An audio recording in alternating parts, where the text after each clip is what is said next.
Hi, I'm Chris Ratzlaff. I'm a citizen scientist with the Alberta Aurora Chasers community from Alberta, Canada.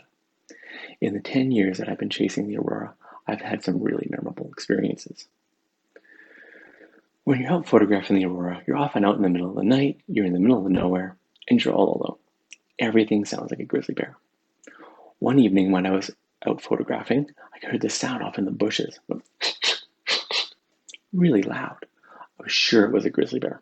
Jumped back in my car, took out my flashlight, and started looking around. Couldn't see a single thing. I went back out, started taking more photos, and I heard the sound again. Couldn't tell what it was. Looked out in the bushes, didn't see a thing. I looked down, and I saw this little guy rustling around in my leaves. A salamander, sounding like a grizzly bear in the middle of the night. You also come across some really weird things when you're alone in the middle of the night. One night driving home, I came across this guy in the middle of the highway. A llama who had escaped from a nearby llama farm who took some comfort in my headlights. It took me almost 15 minutes to get around him. You also make some really good friends along the way. People who are also spending their evenings watching the sky and appreciating the magic that the aurora offers. One evening, I was paying a little bit too much attention to the sky and not enough to the side of the road, and my truck slipped into the ditch. 2 o'clock in the morning, and I was stuck in the middle of nowhere. Put out a call to some friends, and they came and pulled me out of the ditch at 2 a.m. during a great aurora show. Some of them had to drive almost an hour to get to me. One of my favorite aurora evenings is the Mother's Day aurora of 2016. This aurora lit up the sky for the entire evening, from horizon to horizon.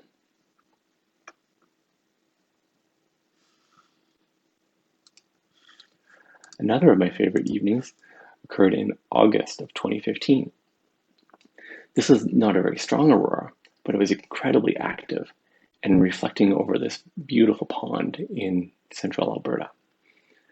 The great thing about chasing the aurora from middle latitudes is that we can see the aurora in the summer and not have to worry about wearing a parka.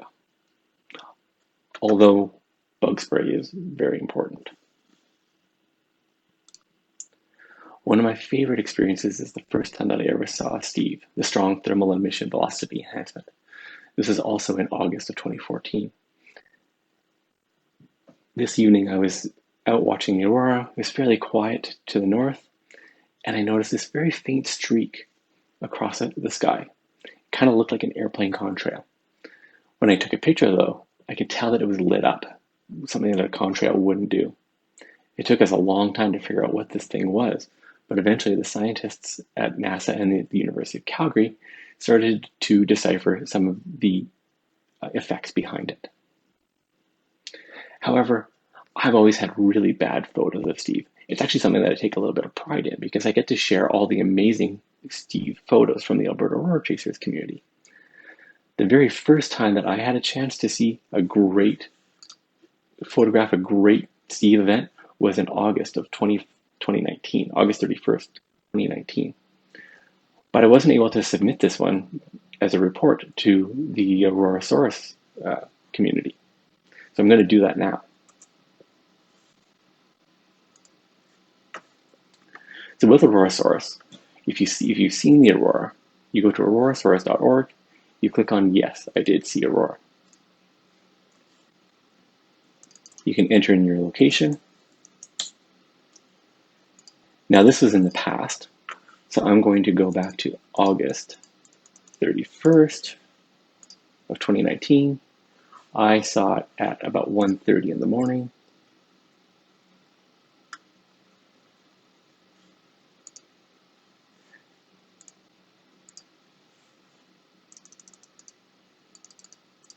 And this event lasted for almost an hour. So I'm going to say it lasted until 2:30 a.m. Because it was Steve is very faint and can sometimes be in color both white and pink. And there was a green picket fence associated with it as well. I'm also going to add that it was a little bit mauve because that's typically the color of Steve. Steve is a very discrete arc, and it was overhead across the sky, reaching from the eastern horizon to the western. And it was active. And because this was Steve, I'm going to note in the notes that this was a Steve event.